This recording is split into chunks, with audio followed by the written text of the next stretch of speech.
All right, guys. Hey, welcome to another episode of the Sales Manager Academy podcast. As always, I'm your host, Omar. And today I got a little bit different setup. I'm actually listening to myself through this setup right here. I didn't realize I could actually do that. Uh, so it's pretty interesting. So if I catch myself being stunned a little bit by my own voice, you know the reason why. Uh, but as always, right, we talk about leadership, we talk about best practices, um, training and development of sales teams, and not just them, but also yourselves, because you can't expect your team to get better if you yourself are not getting better as a sales leader, right? That's super, super important. We are students of the game of leadership.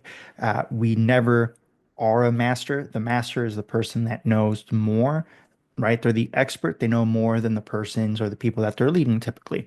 But you could always learn from them as well as learn from others. And this is what we're doing. And today we're talking about Kaizen.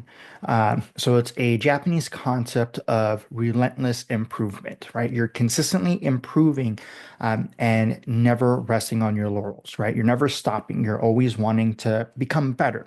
And people think, right? Because I'm sure if you guys have are watching this, you've come across me. You've also read the book Relentless, or at least are familiar with the book Relentless. Uh, and it's the coach that helped MJ become MJ, right? It's consistent relentlessness of the game of improvement. Uh, it's something similar. You don't have to go that hard though, right? Uh, Relentless improvement means that you're improving what you do by at least 1%, right? You're doing something small to improve from yesterday to today, from today to tomorrow. It doesn't have to be big change. Because the thing with big changes, it's overrated. They don't last. You don't build sustainability through causing big changes in your lifestyle, in your daily routine. It doesn't, right? You might think like, great, pop, I'll get there. But then as fast as it came, it'll also stop. And the main reason why is you're not building any sustainable habits to continue what you're doing, right? The moment you get tired of something, it's going to stop, it's going to end. Um, you're going to stop it for, a few days, and then you're just never going to pick it back up or not that consistency. And when you do, it's so far in between that the results are negligible, right? It doesn't make good for what you're doing. It's similar to like working out. You can go to the gym every single day, and if you train consistently, you know that you're one, not training every single muscle the same way. And every single day, you're changing it up. Two, you understand that you're going to plateau after a certain period. And three, you understand if you haven't worked out for a very long time, or if you haven't worked out a certain muscle group at all, or for a very long period of time, and you go ham, you're going to be hurting where you could actually hurt yourself. You could cause more damage than good, and that'll keep you from moving forward again for an even longer period of time. So you're going to have to start not from zero, but from a negative starting point. And it's very similar, right? I'm sure we all have a concept or an experience where we were all like that. I know we've all heard about, the salesperson that talks about how things used to be, their sales that they used to have. I acknowledge sales. I acknowledge some of the stuff that I've done as a salesperson, as a sales leader, and then I also move on. I don't, cling to it. And that's a mistake I did when I was much, much younger, when I was a much younger salesperson, right? And I didn't understand that because I made a good amount of money and I was good and I had other, forms of income coming in. So I was like, all right, cool. I don't have to continue pushing through. And that's where big like change isn't sustainable because you're like, I'll get to it later. I'll get to it later. I can always push. I can always get it. And it just doesn't happen. And the concept of Kaizen allows for incremental change over time that is sustainable. You're going to build those habits that are going to stick around. They're going to end up being around, and it's an actual habit that you'll be able to live with. You'll be able to make part of your routine that will have a bigger impact. right? So Kaizen is the Japanese philosophy of continuous incremental improvement. Small habits, big changes, most importantly, consistency. It's so small that you don't really have to think about doing it. And then once you continuously do it, it's like, hey, all right, cool. Um, for instance, I've told y'all guys that for me, I've gone back into working out. It's been a while. And my big thing is push-ups and pull-ups. Very core. Doesn't take a very long time, right? I can pump out 30, 40 push-ups in a very short period of time. But guess what? I hadn't done them in close to over a year, right? Did I start doing 50 to 100 push-ups right off the bat? No, because I already understand the strain. I've done it before. I've caused injury. I understand the strain that happens. What I do? Start small, right? I'm talking about, let me turn this off because it's going to keep on ringing. uh, Small changes, right? 5, 10 push-ups. Right now, I'm doing about 40, right? My goal is to get back to 100 where I can easily do it no stop. Simple as that. Pull-ups, I used to be able to do 20 to 30, no issue. I can barely do 3 to 5. But guess what? A month ago, I was struggling at 2. Little by little, it's going to be the same thing when it comes to training, when it comes to developing your salespeople. You want big change, you want big results, but you need to understand that does not happen. You have to do small, incremental, consistent habits that are going to build over time. You don't need to overhaul your entire team. You don't need them to change everything right off the bat from one day to the next. You don't need to replace your entire salespeople.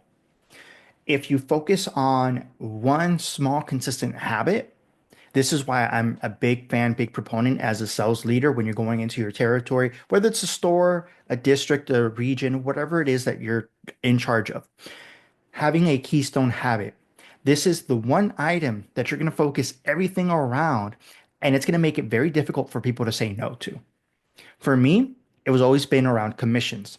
Whenever I've gone into a new territory, a new location, it doesn't matter what I was doing.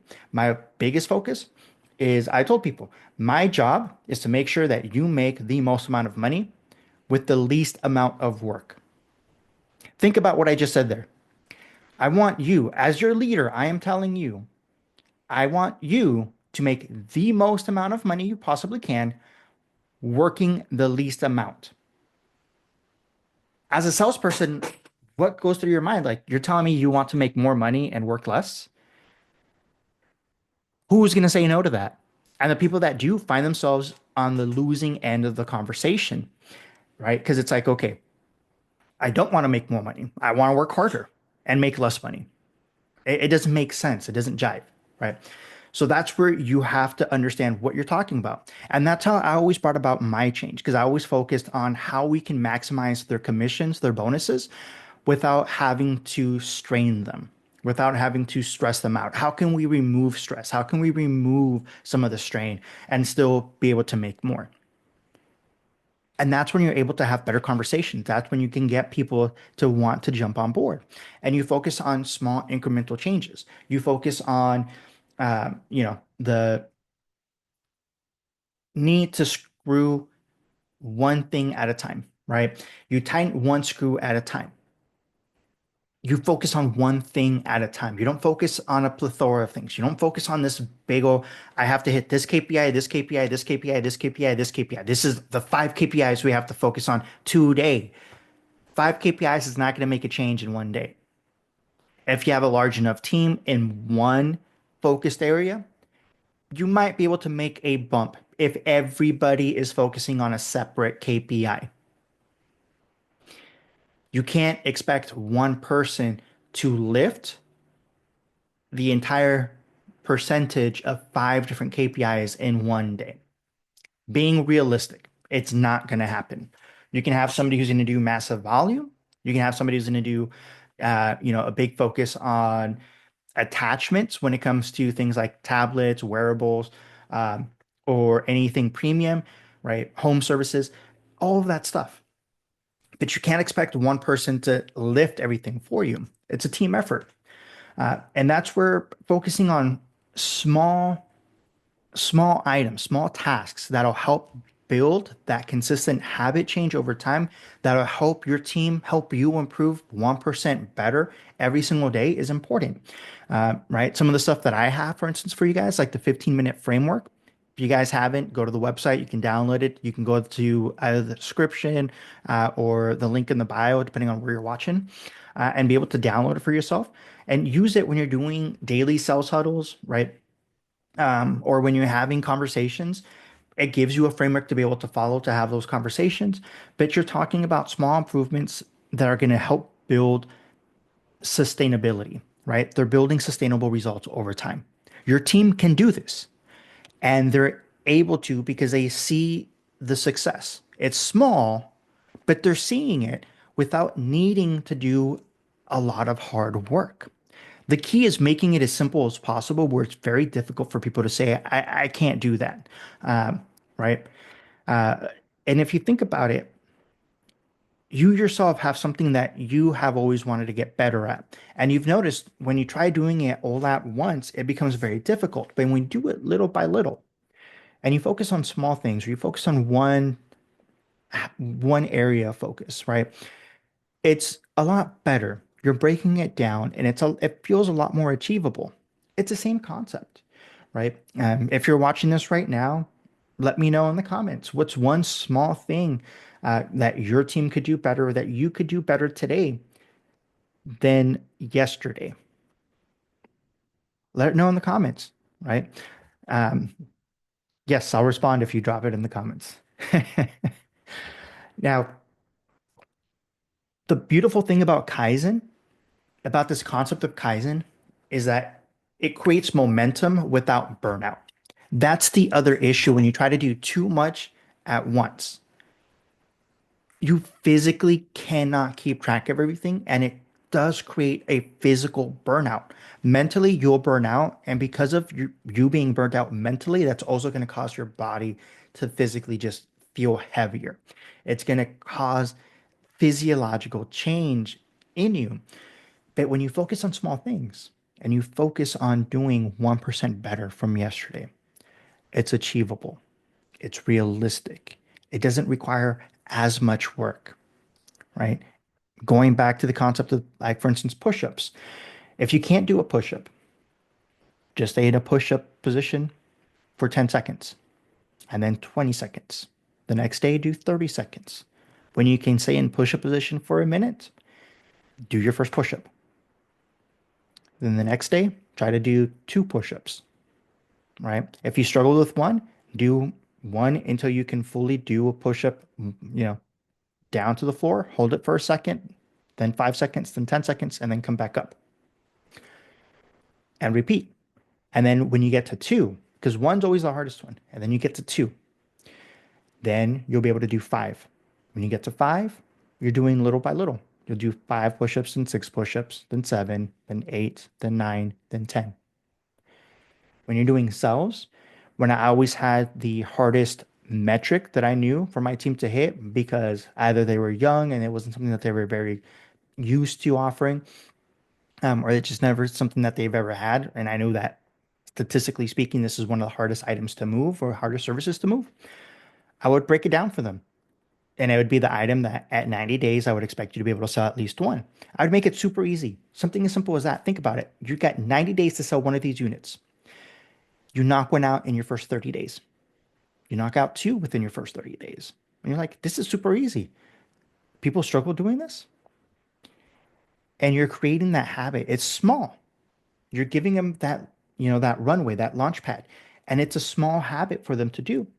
And then once they start doing it and they start practicing a little bit more, they're just doing little by little because they have that weight lifted off of them.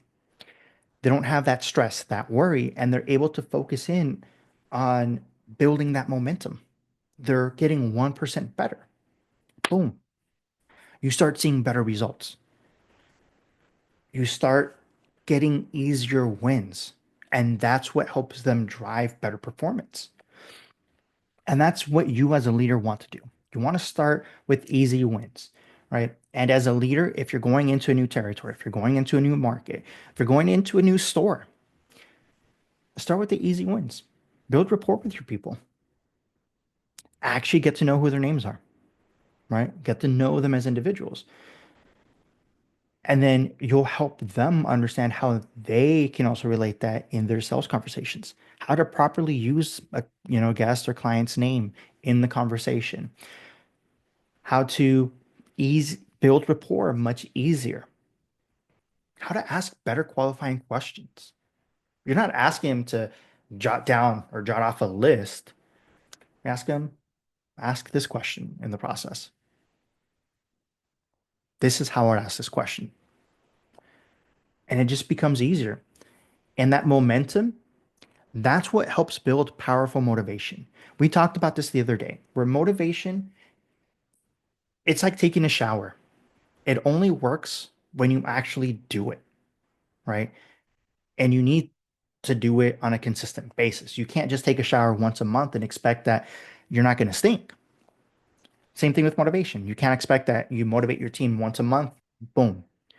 You have to build that motivation within them and you have to give them a reason to motivate themselves. And you do that by building momentum, by letting them take control of their destiny, of their performance. And that becomes easier for them to fuel their own motivation because they have control over how they do that.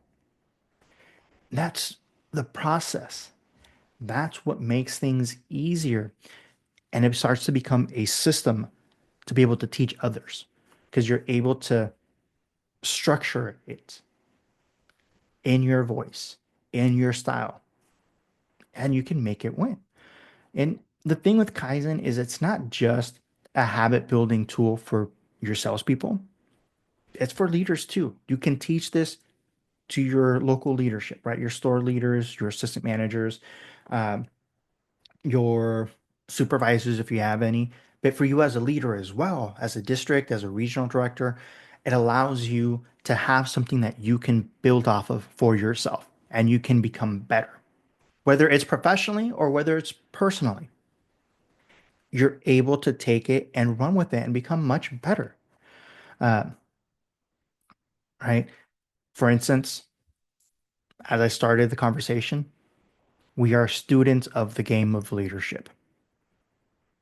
Doesn't matter how long you've been a leader, you will always be a leader or a student of leadership because things will change. There'll be new ways of talking to different kinds of people, of leading different groups of uh, individuals, right? You know this when it comes to your stores. Each one has a different type of cohesion that keeps them together. They operate slightly different from one another. The way that you communicate to each team is slightly different because the number of people in the group, the types of personalities that make up the group, uh, you get to know that. You know, I can't talk to this group this particular way because that only really works with this team. And then when you break it down even further into the group itself, you know that I can't talk to this one individual the same way I would talk to this other individual.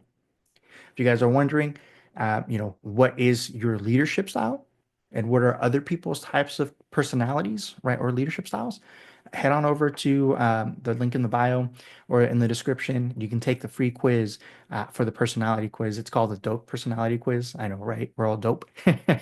But it'll break it down to whether you're a dove, an owl, a peacock, or an eagle. Okay. And each one has a different way of leading as well as a different way that they like to be spoken to or coached or talked with, right? So it allows you to give yourself a better representation of how you yourself are at that moment as a leader and how you can speak to others in your team. I've had it where had my leadership team always take this so that we have a better understanding where we stand, right? And there is nothing wrong with, whatever category you fall into, because each one is a different kind of leader, right? And allows you to see. And the thing is that everybody has a different trait of each leader. It'll showcase your most dominant traits as a leader. and you'll see where you stand. Okay. Uh, that's a beautiful thing. And once you have a better understanding, once you as a leader understand your leadership style, you understand the conversations that your teams have, and you start focusing in on those trainings and development sessions, on the conversations, and you start really using the principles of Kaizen, of getting just a little bit better. Because think about it, a 5% increase from one month to another month. You might not think 5% is a big number, but 5% is huge, right? If you're pumping out as an area, say like 1,000 to 2,000 units, that 5% is an extra 50 to 100 units. That's how big small incremental changes can be. And when you think about, well, they can increase 5% from one month to another, I wonder what they can do in half a year or a year. And one thing that people are very pleasantly surprised by is how fast your salespeople will adapt to this better kind of leadership style. And I say better kind because it's compared to what they've had in the past. Their performance will speak volumes towards the leadership style that's causing this change. Like I said, give your people accolades for the performance that they've had. Take the brunt when when shit rolls down the hill from the exec teams. Take the brunt for them. But when the execs see that, hey, this team in the last quarter, in the last two quarters, has increased their performance year over year, 20 to 40%, that's going to be attributed to your sales, to your leadership style as their sales leader. That's what you have to remember. So even though it may not seem like a lot, when we're talking about like a 5 to 10% incremental increase, when you realize how fast your teams pick up this and start running with it, it makes a world of a difference in the performance because they're going to be so much happier and they're going to be making a lot more than what they were before. And you're going to be hounded on because, hey, you don't have enough people for the amount that you're producing. We need to increase headcount. And you increase headcount and performance still doesn't go down. Yeah, that's what we're talking about. And you'll have a better understanding because obviously nothing is going to last forever, right? You're going to hit an area, a rate where you're going to plateau, and that's okay. I've been there. And I've pushed back to my execs and be like, hey, I know what you're saying. I also know my territory. And I know that at this moment, no, we're going into the holiday season. I get it. We're going to increase. So I might have room for one. I would still not want to because we're adequately staffed, right? We have enough coverage. I have, three people per shift that work. So three people in the morning. I have three mid shifts, three closers, right? So nine people, not counting leadership working for the day. When you have those kind of conversations, like, okay, yeah, so maybe we will hold off. Maybe we won't push on you, right? So it's fun to have those conversations. It's fun to make sure that you can be able to pretty much squabble up, right? When it comes to the execs, let them know like, hey, we're gonna be cool. I don't need as many people, or you're pushing on them because like, hey, this is what we're performing. I don't have enough people to be able to, get what we need done, and it's a slower quarter. That's when you definitely have a better understanding of what you're accomplishing because it's a slower quarter and you're still needing a better headcount. That means in a busier quarter, fourth quarter, essentially, you should be adequately good to go. The last thing you want is to be stuck, especially in the kind of space we're talking about in wireless retail space and boutique spaces, boutique retail spaces. You should not be hiring a lot of people fourth quarter. Um, you should have your staffing situated fourth quarter. All the hiring should have been done in third quarter. So that fourth quarter, everybody is trained up, adequate to go. There is no, lead time that I need to, train these people up before November hits. They're good to go. Okay. Uh, Remember,